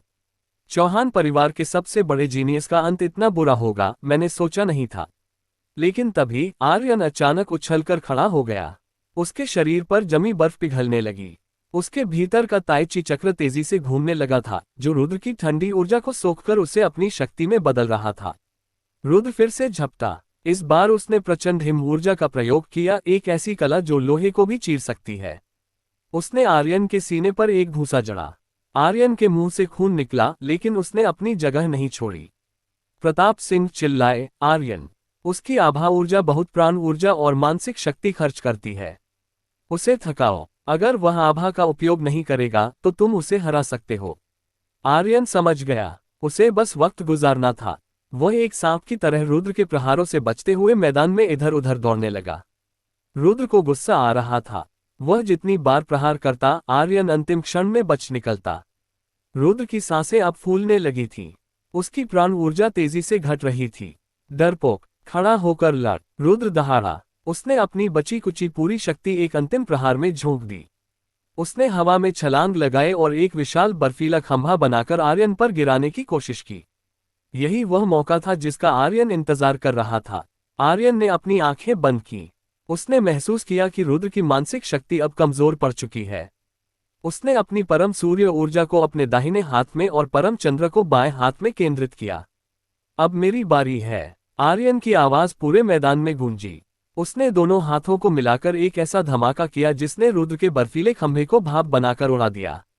रुद्र सन्न रह गया। इससे पहले कि वह कुछ समझ पाता, आर्यन उसके ठीक सामने था। आर्यन के हाथों में अब नीली बिजली कड़क रही थी। रुद्र की बातों ने मैदान में एक भारी दबाव पैदा कर दिया था। उसने चिल्लाते हुए कहा, यह सब बेकार है। मेरी प्राण ऊर्जा का भंडार तुमसे कहीं अधिक विशाल है। तुम बस थककर गिर जाओगे और जीत मेरी ही होगी। उसने अपने हमलों की गति और तेजी से बढ़ा दी। आर्यन के शरीर पर बर्फीली ऊर्जा के वारों से कई गहरे घाव होने लगे थे। ऐसा लग रहा था कि आर्यन अब और नहीं टिक पाएगा। रुद्र की प्रचंड हिम ऊर्जा आर्यन की त्वचा को चीरकर भीतर तक वार कर रही थी। तभी दर्द से कराहते हुए आर्यन ने एक ऐसा फैसला किया जो किसी पागलपन से कम नहीं था। उसने अपने शरीर के भीतर मौजूद पांचों तत्वों की प्राण ऊर्जा अग्नि, जल, वायु, पृथ्वी और बिजली को एक साथ मिलाने का प्रयास किया। आज तक किसी ने भी 5 तत्वों को एक साथ मिलाने की हिम्मत नहीं की थी, क्योंकि इसका प्रचंड वेग नसों को फाड़ सकता था। आर्यन के रोम रोम से दर्द की लहरें उठने लगीं, लेकिन उसने अपनी आत्मिक शक्ति से उस ऊर्जा को वश में किया। अचानक उसके शरीर से एक ऐसी भयानक और विनाशकारी ऊर्जा निकली जिसने पूरे मैदान को हिलाकर रख दिया। ये सार्वभौमिक प्राण ऊर्जा थी। आर्यन की आंखों में बिजली कड़कने लगी। वह रुद्र की ओर बड़े बड़े कदम भरते हुए बढ़ा। उसके हर कदम से जमीन की ईंटें चकनाचूर हो रही थीं। रुद्र ने घबराकर अपनी पूरी शक्ति से बर्फ के गोले दागे, लेकिन आर्यन ने उन्हें अपने नंगे हाथों से पकड़कर हवा में ही उड़ा दिया। आर्यन अब एक पागल शिकारी की तरह रुद्र के सामने था। उसने साधारण सी दिखने वाली कला तूफानी मुष्टिका का उपयोग किया, लेकिन सार्वभौमिक ऊर्जा के मेल ने इसे महाविनाशक बना दिया था। आर्यन के हर घूंसे के साथ बादलों के गरजने जैसी आवाज आ रही थी। दर्जनों प्रहारों ने रुद्र की बर्फीली सुरक्षा को तहस नहस कर दिया। रुद्र की आंखों में पहली बार मौत का खौफ दिखा। तभी आर्यन ने एक जोरदार दहाड़ मारी, नीलनाग की दहाड़। इस बार उस दहाड़ में 5 तत्वों का मिश्रण था। रुद्र उस ऊर्जा के सैलाब में बहने लगा। उसने बचने के लिए अपनी प्राण आभा से बर्फ की एक दीवार खड़ी की, लेकिन वह तिनके की तरह उड़ गई। अचानक आर्यन के हाथ में एक विशाल तलवार चमकी। उसने अपनी बची कुची पूरी ऊर्जा उस तलवार में झोंक दी। तलवार से एक नीली रोशनी निकली और आर्यन हवा में उछला। वह तलवार सीधे रुद्र के सिर की ओर बिजली की गति से बढ़ी। नहीं! दूर से एक चीख सुनाई दी। मैदान में सन्नाटा छा गया। तलवार रुद्र की गर्दन से महज 1 इंच की दूरी पर रुक गई थी। तेज हवाओं का झोंका थम गया। हर कोई पत्थर की मूर्ति की तरह जम गया था। 16 साल के एक लड़के ने, जिसे सब अपाहिज कहते थे, 7वें स्तर के अनुभवी योद्धा को घुटनों पर ला दिया था। ये किसी चमत्कार से कम नहीं था। आर्यन, आर्यन, आर्यन। पूरे मैदान में बस एक ही नाम गूंजने लगा। चौहान परिवार के सदस्यों का सीना गर्व से चौड़ा हो गया था। अब किसी को शक नहीं था कि यादव परिवार का वह घमंडी लड़का आर्यन के सामने टिक पाएगा। आर्यन अब केवल एक औषधि निर्माता नहीं, बल्कि एक डरावना योद्धा बन चुका था। मैदान के भीतर प्रताप सिंह घायल सागर और रुद्र के पास पहुंचे। उन्होंने गंभीरता से कहा, हम सब कुलपति पद के लिए प्रतिस्पर्धा कर रहे थे, लेकिन मैं इसे इस तरह समाप्त नहीं करना चाहता था। हम सब चौहान परिवार के सदस्य हैं और हमें एकजुट रहना चाहिए। यदि आप मुझे अपना कुलपति स्वीकार नहीं करते तो आप अपने अनुयायियों को लेकर परिवार छोड़ सकते हैं। सागर और रुद्र ने एक दूसरे की ओर देखा, फिर आर्यन की ओर देखकर एक लंबी आह भरी। वे मूर्ख नहीं थे, उन्होंने देख लिया था कि आर्यन की क्षमता कितनी डरावनी है। भविष्य में एक महान औषधि निर्माता से शत्रुता मोल लेना समझदारी नहीं थी। सागर ने प्रताप सिंह का हाथ थामते हुए भारी आवाज में कहा, मैं आशा करता हूं कि तुम इस परिवार का नेतृत्व करोगे। मैं, सागर, चौहान परिवार के सदस्य के रूप में जिया हूं और मरने के बाद भी इसी परिवार का भूत बनूंगा। मैं ईमानदारी से नए कुलपति को स्वीकार करता हूं।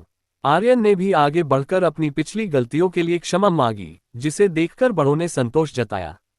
10 दिनों बाद एक भव्य दावत का आयोजन तय हुआ, जिसमें अन्य शक्तिशाली परिवारों को भी आमंत्रित किया गया था।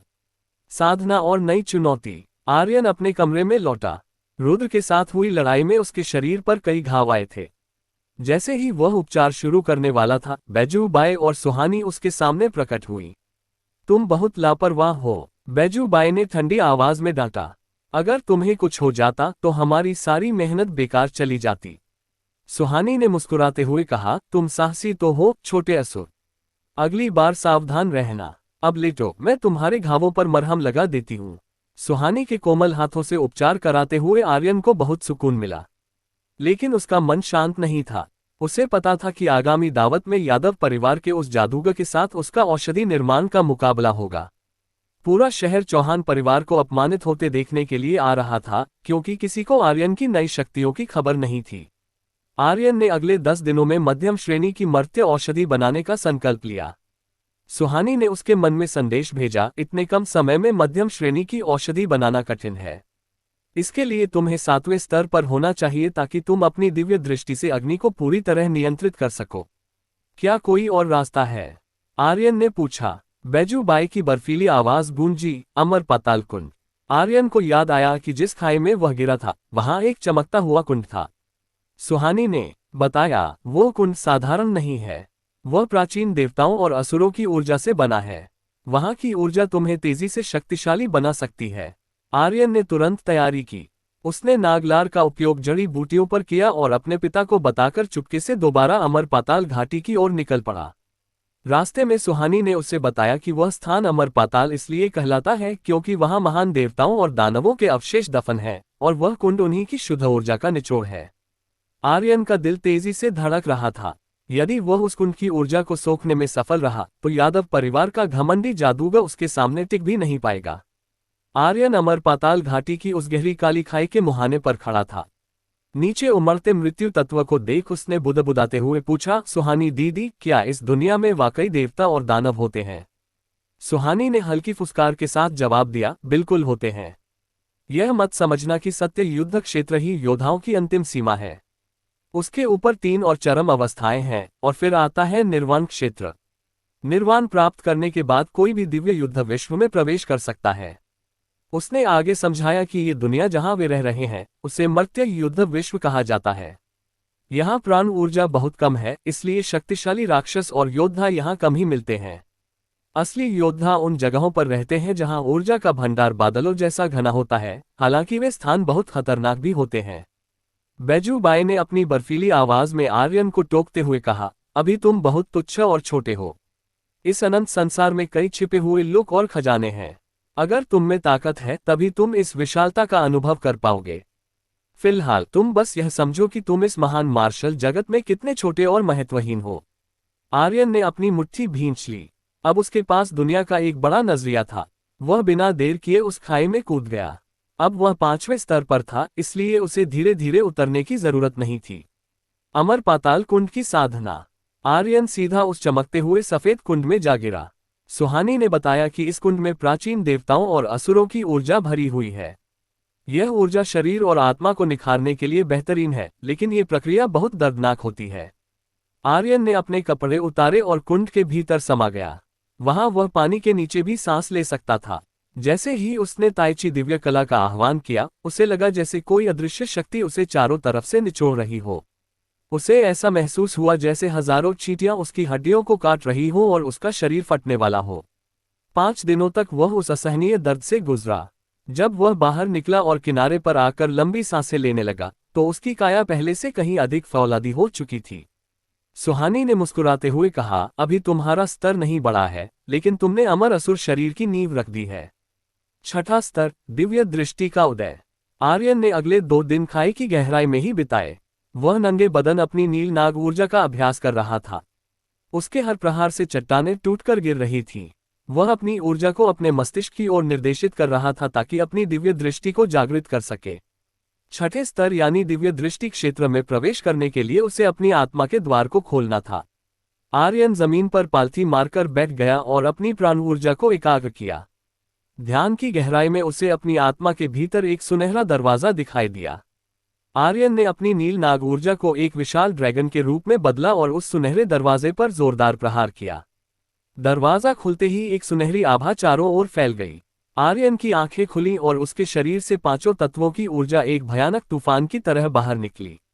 अब वह 6ठे स्तर पर पहुंच चुका था। उसकी दिव्य दृष्टि अब इतनी तेज थी कि वह आंखें बंद करके भी अपने आसपास की हर हलचल को साफ महसूस कर सकता था। आर्यन मुस्कुराया और बोला, अब मैं उस जादुई तकनीक का इस्तेमाल कर सकता हूं। अचानक उसकी पीठ से आग की लपटें निकलीं और उन्होंने 2 विशाल पंखों का रूप ले लिया। यह अग्नि पक्षी के पंख थे। आर्यन खिलखिलाकर हंसा और अपने पंख फड़फड़ाते हुए उस काली खाई से ऊपर आसमान की ओर उड़ चला। 6ठे स्तर की शक्ति यही थी, अपनी प्राण ऊर्जा को शक्तिशाली दिव्य दृष्टि से नियंत्रित करके उसे शरीर से बाहर ठोस रूप देना और हवा में उड़ना। आर्यन अमर पाताल की चोटी पर खड़ा था। उसने अपने अग्नि पक्षी के पंखों को समेट लिया था। इतनी ऊंचाई से उसने अपनी दिव्य दृष्टि का उपयोग किया और उसे नीचे जंगल में लड़ाई का शोर सुनाई दिया। बिना एक पल गंवाए वह बिजली की गति से उस ओर बढ़ चला। जंगल के एक खुले हिस्से में उसने देखा कि 2 युवक 5 काले लिबास वाले हमलावरों से घिरे हुए थे। उन युवकों की तलवार चलाने की शैली अद्भुत थी, जिसे देखते ही आर्यन पहचान गया कि वे स्नेहा के परिवार के सदस्य थे। उनकी तलवारें हवा में कई छायाएं पैदा कर रही थीं, लेकिन उनकी प्राण ऊर्जा कमजोर पड़ रही थी। सावधान! आर्यन की दहाड़ गूंजी। आर्यन एक नीले इंद्रधनुष की तरह हमलावरों पर झपटा। उसका हाथ नील नाग के पंजे में बदल गया और उसने एक हमलावर के सिर को दबोच लिया।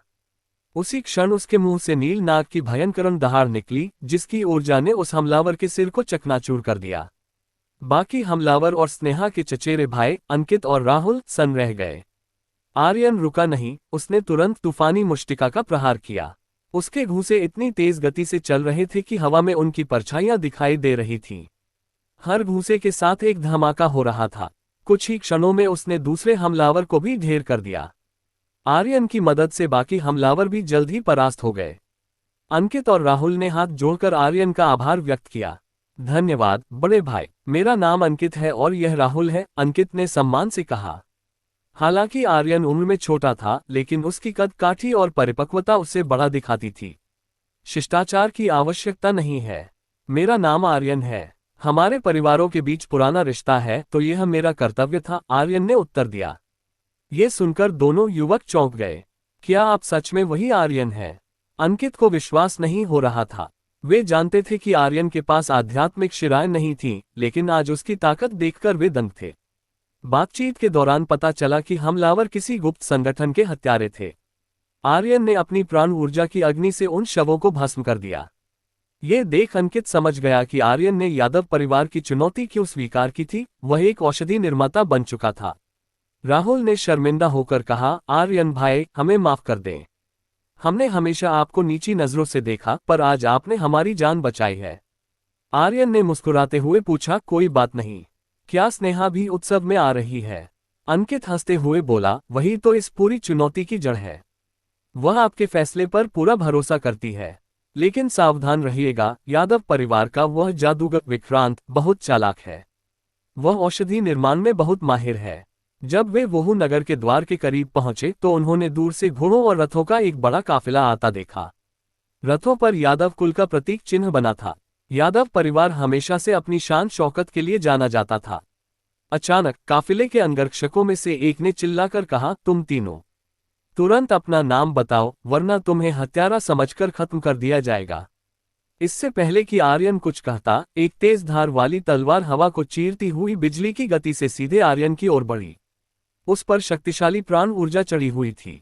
आर्यन ने बिजली की फुर्ती से अपना हाथ आगे बढ़ाया और अपनी उंगलियों को नाग के पंजे की तरह सिकोड़ लिया। वह उड़ती हुई तलवार जैसे ही उसके पास पहुंचे, उसने उसे हवा में ही दबोच लिया। एक जोरदार धमाका हुआ, लेकिन आर्यन अपनी जगह से टस से मस नहीं हुआ। वह किसी पर्वत की तरह स्थिर खड़ा था। आर्यन ने ठंडे स्वर में कहा, मैं आर्यन हूं, चौहान परिवार का सदस्य। अपनी पहचान बताओ, वरना मैं तुम्हें हत्यारा समझकर यहीं ढेर कर दूंगा। अंकित और राहुल ये देखकर कांप गए। यादव परिवार के काफिले को इस तरह ललकारना मौत को दावत देने जैसा था। वह तलवार किसी साधारण योद्धा ने नहीं, बल्कि यादव परिवार के किसी बुजुर्ग ने फेंकी थी, जिसकी शक्ति कम से कम मर्त्य क्षेत्र के 7वें स्तर की थी। तभी काफिले के एक रथ से एक मधुर और जानी पहचानी आवाज गूंजी, आर्यन भैया। एक सुंदर आकृति हवा में तैरती हुई बिजली की गति से बाहर निकली। उसकी चाल इतनी तेज थी कि उसे देख पाना नामुमकिन था। ये स्नेहा थी, जो अपनी अद्भुत गति का प्रदर्शन करते हुए पलक झपकते ही आर्यन के सामने आ खड़ी हुई। स्नेहा ने मुस्कुराते हुए अपने भाइयों से कहा, अंकित भैया, राहुल भैया, आप लोग भी यहाँ हैं। अंकित ने चिढ़ते हुए कहा, स्नेहा, कम से कम बाहर वालों के सामने तो हमें भैया कहकर बुलाया करो, वरना हम अपना रुतबा कैसे दिखाएंगे। आर्यन ने प्यार से स्नेहा का गाल खींचा और हंसते हुए कहा, तुम अपने होने वाले पति के दुश्मनों के साथ क्या कर रही हो? अभी अभी इन लोगों ने मुझ पर जानलेवा हमला किया था। स्नेहा ने नाक सिकोड़ते हुए कहा, मुझे पता है आर्यन भैया बहुत ताकतवर हैं। वह तलवार यादव परिवार के एक बुजुर्ग ने फेंकी थी। यादव परिवार का काफिला रुक गया, मानो वे आर्यन के रास्ते से हटने का इंतजार कर रहे हों। स्नेहा ने धीरे से कहा, भैया, हमें हट जाना चाहिए। नहीं, इसकी जरूरत नहीं है, आर्यन ने कड़े स्वर में कहा। उसके मन में गुस्सा था, क्योंकि अगर उसकी जगह कोई साधारण व्यक्ति होता तो वह अब तक मारा जा चुका होता। रथ के पास खड़े एक दरबान ने चिल्लाया, चौहान परिवार के बालक, आगे आओ और यादव परिवार के बुजुर्ग को प्रणाम करो। मैं उससे प्रणाम नहीं करूंगा जिसने मुझे मारने की कोशिश की है।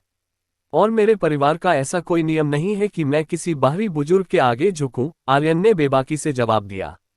पूरी भीड़ सन्न रह गई।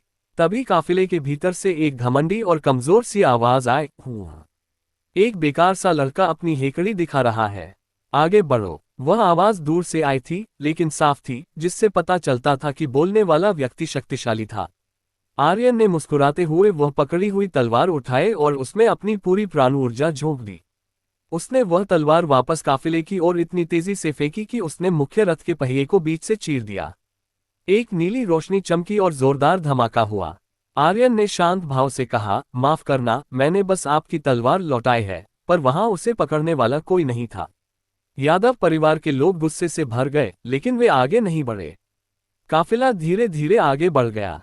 स्नेहा को अपने पिता के साथ जाना था, इसलिए वह दुखी मन से विदा हुई। आर्यन ने अंकित से पूछा, स्नेहा इतनी परेशान क्यों थी? अंकित ने बताया, आर्यन भाई, स्नेहा की प्रतिभा इतनी अद्भुत है कि अमर पर्वतों के बड़े मार्शल आर्ट्स पंथ उसे अपनी शिष्या बनाना चाहते हैं। शायद वह जल्द ही हमें छोड़कर वहां चली जाएगी। अंगूठी के भीतर से सुहानी की आवाज आए, आर्यन, अगर तुम स्नेहा के साथ रहना चाहते हो तो तुम्हें जल्द ही 9वें स्तर तक पहुंचना होगा, वरना तुम उस ऊंचाई तक नहीं पहुंच पाओगे जहां वह होगी। आर्यन के मन में अब एक बड़ा लक्ष्य था। वह घर लौटा और अपनी साधना में जुट गया। उसने तय किया कि वह अब मध्यम श्रेणी की मर्त्य औषधि बनाना सीखेगा। बैजूबाई ने चेतावनी दी, औषधि बनाने का सामान बहुत महंगा है। सुहानी मुस्कुराए, इसकी चिंता मत करो।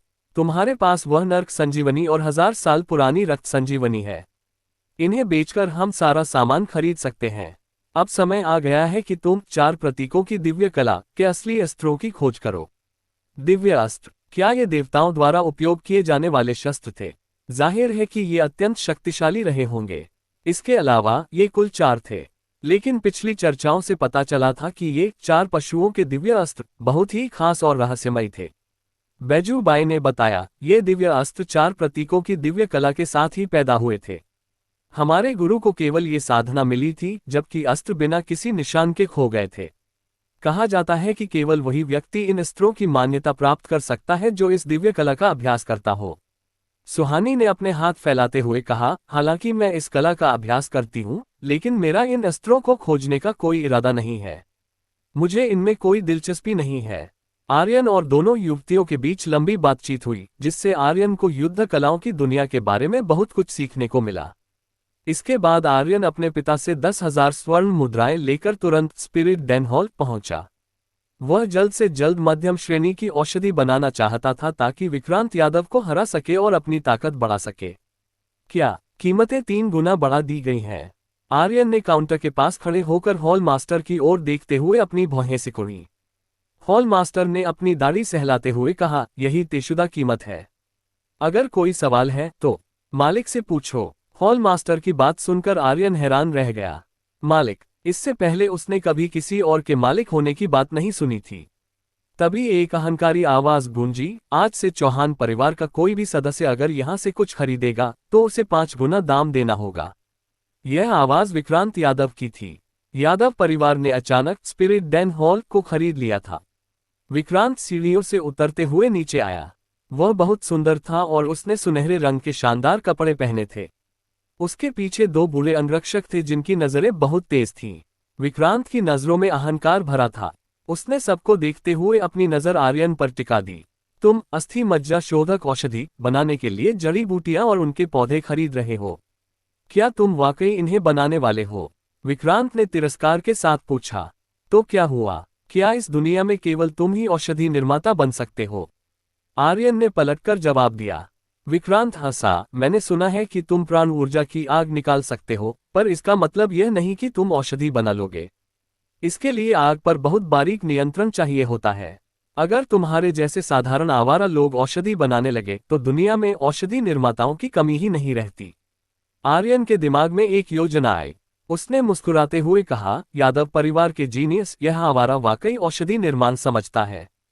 क्या तुम मुझसे शर्त लगाने की हिम्मत रखते हो? विक्रांत ठहाका मारते हुए बोला, शर्त? ठीक है, तुम क्या दांव पर लगाना चाहते हो? मैं अंत तक तुम्हारा साथ दूंगा। आर्यन ने अपनी जेब से वह 1000 साल पुरानी रक्त संजीवनी घास निकाली। इसे देखते ही पूरे हॉल में सन्नाटा छा गया। विक्रांत की आंखें भी फटी की फटी रह गईं। वह एक नज़र में पहचान गया कि यह घास कितनी कीमती है। मैं इस घास की शर्त लगाता हूं। क्या यादव परिवार के कुंवर मुझ जैसे आवारा के साथ शर्त लगा सकते हैं? आर्यन ने धीमी मुस्कान के साथ कहा, अगर मैं औषधि बना लूं तो मैं जीता, वरना तुम जीते। क्या तुम्हें मंजूर है? विक्रांत बहुत अहंकारी था और सबके सामने अपनी नाक नहीं कटने देना चाहता था, लेकिन दांव बहुत बड़ा था। वह थोड़ा झिझका। आर्यन ने उसकी हालत देख मजाक में कहा, लगता है यादव कुंवर डर गए। ठीक है, हम इस घास के एक छोटे से टुकड़े की शर्त लगाते हैं। अगर मैं जीता तो तुम मुझे अस्थि मज्जा शोधक औषधि बनाने के लिए जड़ी बूटियों के 3 सेट मुफ्त में दोगे। विक्रांत ने राहत की सांस ली और कहा, ठीक है, शुरू करो। आर्यन ने अपनी साधारण सी भट्टी निकाली। हॉल मास्टर ने उसकी जांच की और फिर आर्यन ने जड़ी बूटियों को साफ करना शुरू किया। हॉल में मौजूद हर कोई उत्सुकता से देख रहा था। जैसे ही आर्यन के हाथों से प्राण ऊर्जा की आग निकली, हॉल मास्टर के चेहरे पर अफसोस छा गया क्योंकि उसने आर्यन जैसे हीरे को अपना शिष्य बनाने का मौका खो दिया था। विक्रांत का चेहरा पीला पड़ गया। उसने मन ही मन सोचा, इस लड़के ने अपनी काबिलियत बहुत अच्छी तरह छिपा रखी थी। आर्यन बहुत ही शांत और अनुभवी लग रहा था। उसने काया शोधन औषधि बनाना शुरू किया।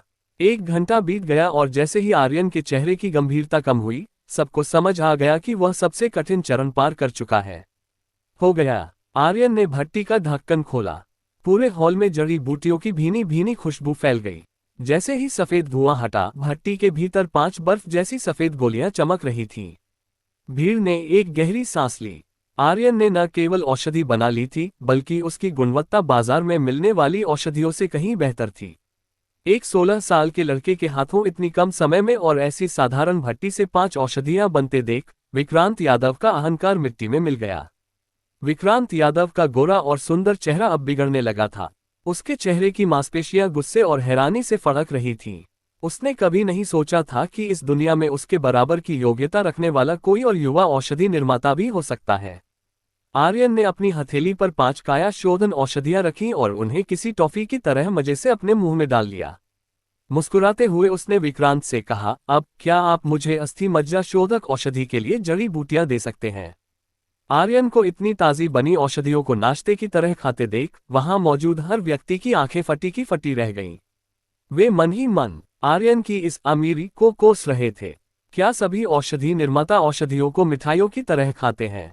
स्पिरिट डैन हॉल के मास्टर के हाथ कांप रहे थे जब उन्होंने जड़ी बूटियों के 3 सेट आर्यन को सौंपे। उन्होंने हैरानी से पूछा, क्या तुम सच में अस्थि मज्जा शोधक औषधि बनाने की कोशिश करने वाले हो? आर्यन ने अपना सिर खुजलाया और कहा, हर चीज का एक पहला समय होता है। आपका हॉल अब इन औषधियों को इतना महंगा बेच रहा है तो मेरे पास खुद बनाने के अलावा कोई चारा नहीं है। जाते जाते आर्यन ने मुड़कर विक्रांत से कहा, यादव कुंवर, कुछ दिनों बाद हमारे मुकाबले का समय आ जाएगा। उस वक्त मैं उम्मीद करता हूं कि आप दांव की रकम बढ़ाएंगे। अगर आप मेरे दांव की बराबरी नहीं कर पाए तो मुकाबले में आने की जरूरत नहीं है। आर्यन के निकलने के बाद सुहानी ने उसे टोकते हुए कहा, छोटे असुर, सावधानी बरतना बेहतर है। वहीं बैजू बाई की बर्फीली आवाज आए, औषधि बनाना कितना उबाऊ काम है, तुम्हें बस उसे टुकड़ों में काट देना चाहिए।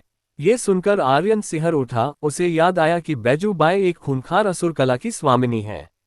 साधना और निर्माण। आर्यन चौहान हवेली के एक गुप्त भूमिगत पत्थर के कमरे में पहुंचा। उसे अब अस्थि मज्जा शोधक औषधि बनानी थी, जो एक मध्यम श्रेणी की मर्त्य औषधि है। एक गोली की कीमत बाजार में अब लगभग 10 लाख छोटी मुद्राएं थी। सुहानी और बैजू बाई अंगूठी से बाहर आ गईं। सुहानी ने जड़ी बूटियों की जांच की। 50 साल पुराना रक्त ginseng, spirit leaf grass, Divya फल और सूर्य अग्निपुष्प। उसने आर्यन को समझाया कि इसे बनाने के लिए आग पर बहुत ही बारीक नियंत्रण चाहिए, क्योंकि हर जड़ी बूटी की गर्मी सहने की क्षमता अलग होती है। आर्यन ने बैजू बाई से धीरे से कहा, बाई दीदी, क्या आप वापस अंगूठी में जा सकती हैं? आपके शरीर से निकलने वाली ठंडक मेरी आग के नियंत्रण को बिगाड़ रही है। बैजू बाई ने एक तिरस्कार भरी आवाज निकाली और वापस चली गई। आर्यन ने भट्टी में जड़ी बूटियां डाली। 1 घंटे की मशक्कत के बाद उसने उनकी प्रकृति को समझा। भट्टी के भीतर रंगीन ऊर्जा का धुआं तैरने लगा। जड़ी बूटियां धीरे धीरे चूर्ण में बदलने लगीं। अब अंतिम चरण था, उस चूर्ण और ऊर्जा को आपस में मिलाकर गोली का रूप देना। आर्यन के माथे पर पसीने की बूंदें चमक रही थीं। यह ऊर्जा बहुत ही उग्र स्वभाव की थी और इसे काबू करना मुश्किल हो रहा था। उसे एहसास हुआ कि क्यों इस औषधि को बनाने के लिए दिव्य दृष्टि का होना अनिवार्य है। मुझे सफल होना ही होगा, आर्यन ने मन में संकल्प किया। उसकी दिव्य दृष्टि पूरी क्षमता से काम कर रही थी। वह उन रंगीन ऊर्जाओं को एक काले बिंदु में समेटने की कोशिश कर रहा था ताकि वे चूर्ण के साथ मिल सकें। क्या आप चाहते हैं कि मैं इस कहानी को आगे बढ़ाऊं और देखूं कि क्या आर्यन अपनी पहली मध्यम श्रेणी की औषधि बनाने में सफल होता है? आर्यन बहुत ध्यान से जड़ी बूटियों के चूर्ण को मिला रहा था। वे बस अब औषधि का रूप लेने ही वाले थे कि अचानक धमाक, भट्टी के भीतर से एक भयानक आवाज आई और हवा का एक तेज झोंका निकला। आर्यन फुर्ती से पीछे हटा। उसका चेहरा पसीने से तरबतर था और वो फटी आंखों से उस भट्टी के ढक्कन को देख रहा था जो जमीन पर गिरा पड़ा था। धत्तेरे की, भट्टी फट गई। आर्यन ने गहरी सांस लेते हुए कहा, क्या तुम ठीक हो? सुहानी ने बेपरवाह अंदाज में अपने बाल संवारते हुए पूछा। आर्यन ने अपनी भट्टी जांची, जो सौभाग्य से सुरक्षित थी। सुहानी ने मुस्कुराते हुए उसका हौसला बढ़ाया, चलो फिर से शुरू करो। औषधि निर्माण में ऐसा होना आम बात है। अगले 3 घंटों तक आर्यन फिर से साधना में जुट गया, लेकिन दूसरी बार भी वह अंतिम चरण में पहुंचकर विफल रहा। उसने एक लंबी आह भरी, ये बहुत कठिन है। अब मेरे पास केवल एक आखिरी सेट बचा है। आर्यन के चेहरे पर थकान देख सुहानी उसके पास आए और एक गीले तौलिए से उसका पसीना पोंछते हुए बोली, छोटे असुर, जब मैं पहली बार यह औषधि बना रही थी तो मैंने कई भट्टियां फोड़ी थीं। तुम तो फिर भी बहुत अच्छा कर रहे हो। मेरे अंदाज से तुम्हें कम से कम 20 बार और कोशिश करनी होगी। आर्यन उसकी नशीली आंखों में देखकर थोड़ा घबरा गया। सुहानी का सौंदर्य उसका ध्यान भटका रहा था। सुहानी ने शरारत से अपनी अदाएं दिखाई और कहा, मुझ पर डोरे डालना तो ठीक है, लेकिन अगर तुमने बाई दीदी के बारे में ऐसा कुछ सोचा तो तुम्हारी खैर नहीं। आर्यन को तुरंत बैजू बाई का खूंखार और जानलेवा रूप याद आ गया और उसने तुरंत अपना ध्यान भटकाने वाली सोच पर लगाम लगा दी। सफलता की पहली किरण। आर्यन ने 1 घंटा आराम किया और सुहानी से बारीकियों को समझा। इस बार वह दोगुनी रफ्तार से काम कर रहा था। 1.5 घंटे के भीतर वह फिर से अंतिम चरण पर था। अंगूठी के भीतर बैजू बाई और सुहानी बहुत ध्यान से देख रही थीं। उन्हें यकीन नहीं था कि आर्यन इतनी जल्दी सफल होगा। अचानक आर्यन ने आंखें खोली और उत्साह से चिल्लाया, सुहानी दीदी, मैंने कर दिखाया। औषधि बन गई। जैसे ही ढक्कन खुला, बैजू बाई भी अंगूठी से बाहर आ गई। दोनों सुंदरियों की आंखों में चमक और खुशी थी। आमतौर पर पहली बार में एक ही औषधि बनती है, लेकिन आर्यन ने 2 अस्थि मज्जा शोधक औषधियां बना ली थीं। यह उसकी अद्भुत मानसिक पकड़ और सूझबूझ का प्रमाण था। सुहानी ने प्यार से आर्यन के बाल सहलाए और कहा, शाबाश, तुमने मुझे निराश नहीं किया। बैजू बाई की ठंडी आंखों में भी एक हल्की सी मुस्कान थी। स्नेहा का आगमन और विदाई का संकेत। आर्यन जैसे ही अपने गुप्त कमरे से बाहर आया, उसे बैंगनी रंग की पोशाक में सजी स्नेहा बैठी दिखी। वह किसी राजकुमारी जैसी लग रही थी। आर्यन उसे देखकर थोड़ा शर्मिंदा हुआ क्योंकि वह अपनी साधना में इतना खो गया था कि उससे मिलने नहीं जा पाया। स्नेहा, मुझे माफ कर दो, मैं अपनी औषधि निर्माण में व्यस्त था, आर्यन ने कहा और उसे एक डिब्बा थमाया जिसमें 2 ताज़ी बनी औषधियां थीं। स्नेहा ने हैरानी से पूछा, अस्थि मज्जा शोधक औषधि? क्या यह आपने बनाई है? आर्यन ने मुस्कुराकर कहा, हाँ, बस किस्मत अच्छी थी। स्नेहा, क्या तुम मेरे लिए कुछ और जड़ी बूटियां ला सकती हो? यादव परिवार ने बाजार की कीमतें बहुत बढ़ा दी हैं। स्नेहा गंभीर हो गई और बोली, आर्यन भैया, इस उम्र में ऐसी औषधि बनाना किसी चमत्कार से कम नहीं है। आप जल्द ही मार्शल आर्ट्स के शिखर पर पहुंचेंगे। फिर उसने दुखी होकर बताया कि एक रहस्यमयी महिला जो किसी बड़े पंथ से है, उसे अपनी शिष्या बनाकर ले जाना चाहती है। आर्यन ने उसे दिलासा दिया और 10,000 स्वर्ण मुद्राएं दी। स्नेहा जड़ी बूटियां लेने चली गई। जब वह वापस लौटी तो उसके साथ एक गौरवशाली और सुंदर महिला भी थी। उस महिला की आभा इतनी शक्तिशाली थी कि वह किसी देवी जैसी लग रही थी। आर्यन समझ गया कि यही वह महिला है जो स्नेहा को अपने साथ ले जाने वाली है। उस प्रौढ़ महिला की हर आहट के साथ आर्यन पर दबाव बढ़ता जा रहा था। उसकी खूबसूरती सम्मोहक थी, लेकिन उससे कहीं अधिक प्रभावशाली थी उसकी उपस्थिति। आर्यन को लगा जैसे उसकी आत्मा तक को कोई पढ़ रहा हो। उसने तुरंत अपनी ताइची दिव्य कला को सक्रिय किया और अपनी शक्तियों को अपनी शिराओं की गहराई में छिपा लिया ताकि वह महिला उसकी असलियत न जान सके। महिला की आंखों में आश्चर्य की एक ललक उभरी। उसे उम्मीद थी कि यह किशोर उसकी आभा से पूरी तरह सम्मोहित हो जाएगा, लेकिन आर्यन बिल्कुल शांत खड़ा था। स्नेहा, तुम्हारा मंगेतर तो यादव परिवार के उस तथाकथित जीनियस से कहीं बेहतर निकला। महिला की आवाज में एक महारानी जैसी सत्ता और मिठास दोनों थी। आर्यन ने विनम्रता से हाथ जोड़कर पूछा, प्रणाम, क्या मैं जान सकता हूं कि क्या आप ही स्नेहा की गुरु है? महिला मुस्कुराई, एक ऐसी मुस्कान जो किसी भी पुरुष का हृदय जीत ले। हाँ, और तुम निश्चिंत होकर अपनी इस नन्ही पत्नी को मुझे सौंप सकते हो। विदाई की घड़ी नजदीक थी। स्नेहा की आंखों में आंसू थे। उसने जड़ी बूटियों का एक अंतिम पैकेट आर्यन को दिया। आर्यन ने उसका चेहरा थामकर वादा किया, हम जल्द मिलेंगे, मैं तुम्हें ढूंढ लूंगा। महिला ने जाते जाते चुटकी ली, लड़के, अगर स्नेहा से दोबारा मिलना चाहते हो तो पहले मर्त्य क्षेत्र के 9वें स्तर तक पहुंचो, फिर मेरे बारे में पता लगाना। मुझे ढूंढना आसान नहीं होगा। इतना कहकर वह स्नेहा को लेकर आसमान में ओझल हो गई। साम्राज्य का रहस्य और महाभोज। सुहानी ने अंगूठी के भीतर से बताया कि वह महिला दिव्य अस्त्र साम्राज्य की महारानी है।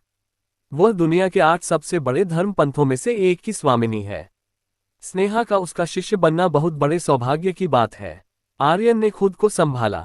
अगले 3 दिनों तक उसने जी जान से साधना की और 4 बार सफलतापूर्वक अस्थि मज्जा शोधक औषधि बनाने में कामयाब रहा।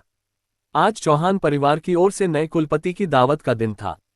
पूरे शहर के बड़े परिवार वहां इकट्ठा थे, लेकिन सबकी निगाहें एक ही मुकाबले पर टिकी थीं, आर्यन बनाम विक्रांत यादव।